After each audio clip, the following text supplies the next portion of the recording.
Bab 5. Pakar Sejarah Nan Jelita. Perlu waktu setengah jam bagi Ayas untuk menemukan ruang kerja Profesor Abramov-Tomsky. Itu pun setelah ia bertanya 4 kali pada orang yang berbeda. Profesor Abramov-Tomsky adalah guru besar sejarah Asia Tengah yang sangat disegani di kalangan sejarawan Rusia. Ia pernah satu kampus dengan Profesor Najmuddin Ashgaryan, kini menjadi pembimbing tesisnya. Saat mereka berdua menyelesaikan program doktornya di Universitas Hamburg, Jerman, Profesor Najmuddin lah yang mengharuskannya melakukan penelitian di Rusia dan menyarankannya untuk menemui Profesor Tomsky. Profesor Tomsky ternyata belum tiba. Janji dengannya memang pukul 10:30, dan sekarang baru pukul 10:10. Artinya, ia datang lebih dulu 1/4 jam. Seorang perempuan tua gemuk pendek mendekat. Perempuan itu memakai kerudung kosnika putih, lazimnya perempuan tua di desa-desa Rusia. Kedua matanya dihiasi kacamata yang kecil bundar. "Kau boleh duduk di ruangan Profesor Tomsky. Ayo silahkan." Profesor tadinya sebenarnya sudah sampai, tapi langsung dipanggil rektor untuk rapat mendadak. Kata profesor, "Pukul 1 siang rapat baru selesai. Kau boleh menunggu di ruangannya. Boleh juga menunggu di tempat lain. Di ruangan profesor ada ensiklopedi kebudayaan Rusia dan buku lainnya.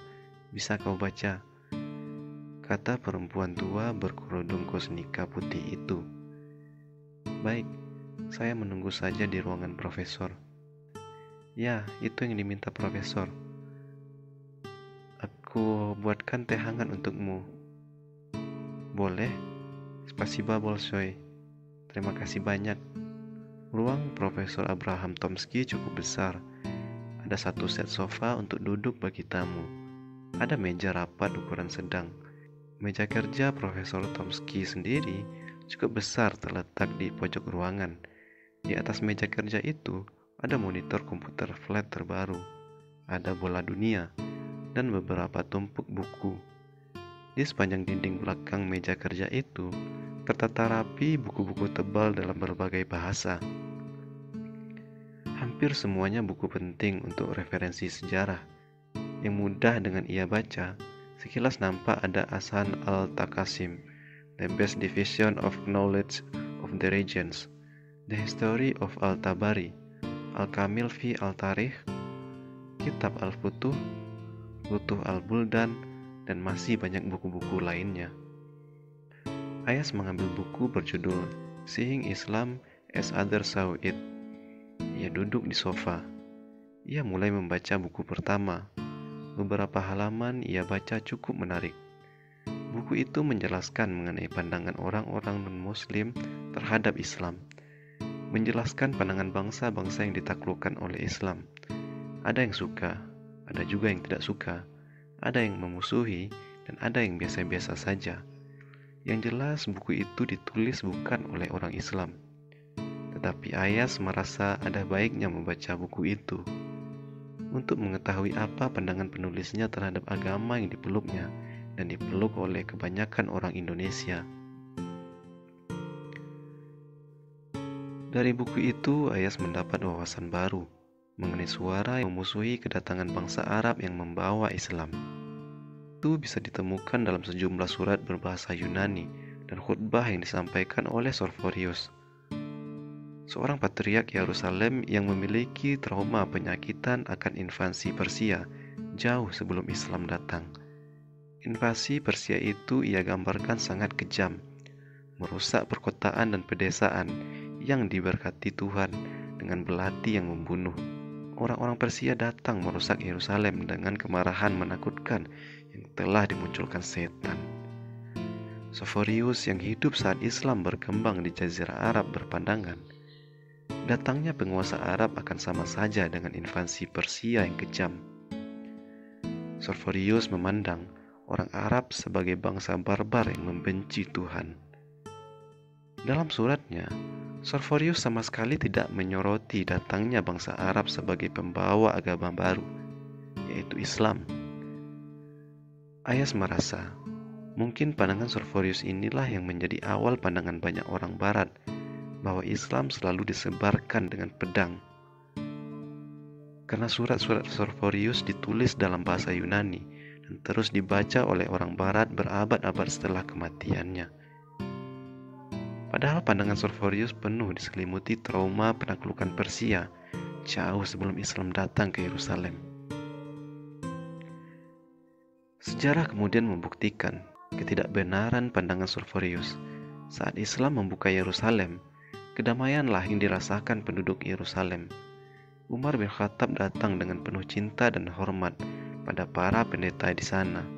Tak ada gereja yang dirusak, tak ada kota yang dinistakan, tak ada perusakan Yerusalem dengan kemarahan menakutkan yang telah dimunculkan setan. Tak ada pembantaian seperti yang dikhawatirkan Sorvorius. Dan sejarah menulis, keagungan Umar bin Khattab saat memasuki Yerusalem dengan tinta emas yang terus berkilauan. Ayas menemukan kenyataan, beberapa penganut Kristen saat itu sampai beranggapan bahwa datangnya bangsa Arab adalah tanda-tanda akan datangnya hari kiamat. Bahkan ada yang berpendapat, kedatangan mereka sebagai instrumen Tuhan untuk menghukum penganut Kristen karena kemerosotan moral. Menariknya, ternyata dalam catatan sejarah, tidak sedikit penganut Kristen kuno yang berpandangan baik akan kedatangan bangsa Arab yang membawa Islam saat itu.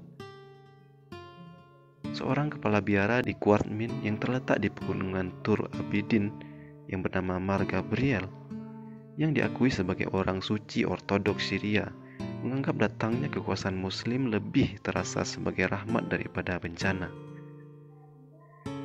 Banyak sejarawan yang menulis bahwa Mar Gabriel yang meninggal tahun 667 Masehi lebih menyukai kedatangan bangsa Arab daripada penindasan rezim Bizantium.